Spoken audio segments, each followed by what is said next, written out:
Let's take a look at this card, the NVIDIA GeForce RTX 5070. We are most excited about this GPU because of what the NVIDIA CEO, Jensen Huang, said on stage. With the Blackwell family RTX 5070, 4090 performance at $549. Is he serious? The RTX 4090 performance but nearly a third of the price? I mean, seriously though, within just one generation, this tiny RTX 5070 can compete against the beefy RTX 4090? Of course, you and I already know, or at least have an idea of what's going on and how this is actually achieved.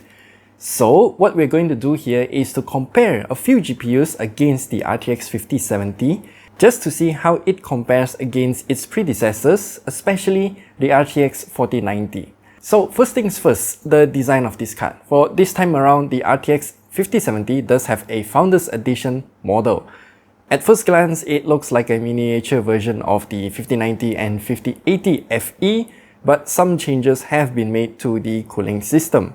With that said, the RTX 5070 is actually a very compact card and it could be a great choice for those who are seeking for a small form factor build with a powerful GPU. Compared to its predecessor, however, it is now rated for a slightly higher TDP of 250 watts and requires at least a 600 watt power supply. In the box of this 5070 FE, we do have a double 8-pin to 12-volt high power cable converter included as well, but that's about it. Now for our test bench hardware, we have this list as shown on the screen here. We are testing it against a lot more GPUs this time because we already have them in hand, and just like before, we are going to split the benchmarks into 3 different segments. The first one is pure raster performance, then ray tracing performance without DLSS, and finally with DLSS turned on.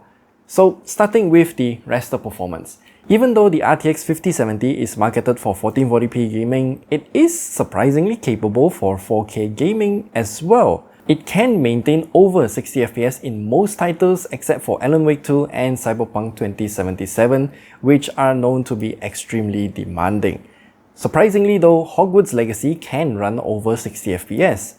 In 1440p resolution, this is where the RTX 5070 will perform much closer to the 4070 Ti Super, oftentimes matching the performance of that card.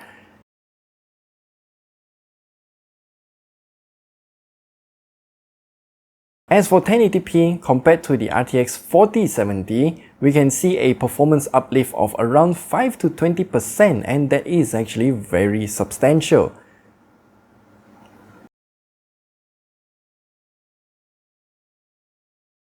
Moving on to the ray tracing performance, a similar pattern emerges once again.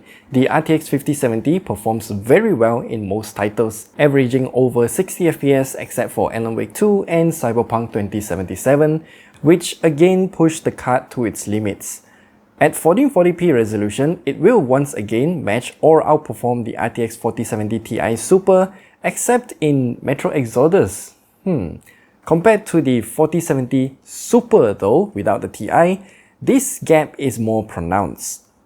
The 1080p resolution results mirror this trend as well, but seriously, do you still play games at 1080p if you have the RTX 5070? Do let me know down in the comment section below because we are curious to know what your use case is. Once more, the RTX 5070 delivers a substantial uplift of around 2 to 28% depending on the game. However, in both raster and ray tracing performance tests, the RTX 5070 falls short of the RTX 4090 by a huge gap. So, what's up?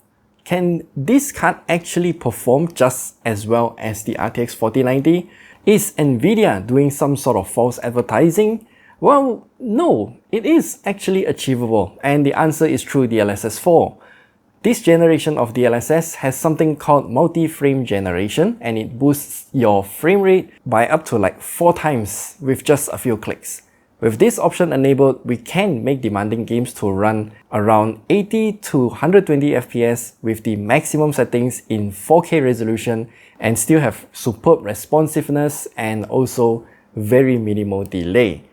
This is where the RTX 5070 achieves the quote-unquote RTX 4090 performance. I mean, the numbers don't lie. It is achievable if the game supports DLSS4 with multi-frame generation, but it is not perfect yet. Some games like Cyberpunk 2077 has longer frame time with path tracing enabled, so you will have to disable path tracing to resolve this issue. Unsupported games can also force enable 4x multi-frame generation via the NVIDIA app's DLSS override feature, but the amount of titles that support multi-frame generation is still far and few in between, for now at least. I'm sure the list will grow as time passes on. Also, the frame generation feature isn't perfect either. While it can make your FPS number fly off the chart, the AI generated frame is not perfect as there will be some artifacts if we look closer. Though most of the time I'll just be whizzing by in the game and I won't realize a thing anyway. Now the power draw of the new RTX 5070 though is around 240 to 280 watts, which is a tad bit higher compared to its predecessor by around 20 to 40 watts. The peak power consumption that we've seen of 280 watts is when we were playing Cyberpunk 2077. For thermals though, the GPU die can reach around 82.6 degrees Celsius and the memory junction can reach 84 degrees Celsius during synthetic benchmarks. While gaming though, the temperature is at around 81.4 and 82 degrees Celsius respectively. I would still say the temperatures are great for such a compact card. So, if you skip directly to this part of the video, then I will just answer your question first. Can the RTX 5070 really deliver the same performance as the RTX 4090? Well, under the right conditions, yes. Those conditions being DLSS4 and multi-frame generation. In terms of raw performance with no AI trickery, the RTX 5070 sits somewhere around the RTX 4070 Ti Super level. Like all the other RTX 50 series cards that we have reviewed so far, the new Blackwell architecture doesn't actually offer a massive generational leap in terms of raw performance. So yeah, you will have to rely on DLSS4 and multi-frame generation for that massive performance boost. So is the RTX 5070 worth the price of $549 US? Well, I think that if you have anything older than the RTX 30 series cards, then yes, absolutely worth the upgrade.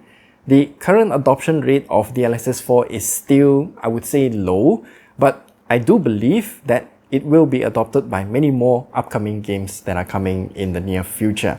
I mean, just look at DLSS when it was first launched with the RTX 20 series. It has gone through a lot of iterations and it's like every single AAA games are now using DLSS. So yeah, I do expect DLSS4 to go through the same process as well. And that's all that we have to share with you about the RTX 5070. Do let us know what do you think about this new GPU and will you buy it? What do you think about DLSS4 and multi-frame generation? Leave all of your thoughts down in the comment section below. And for me personally, I really do wish that this kind of multi-frame generation technology is in phones because we really do need it. So yeah, we'll see you guys in the next video. Goodbye.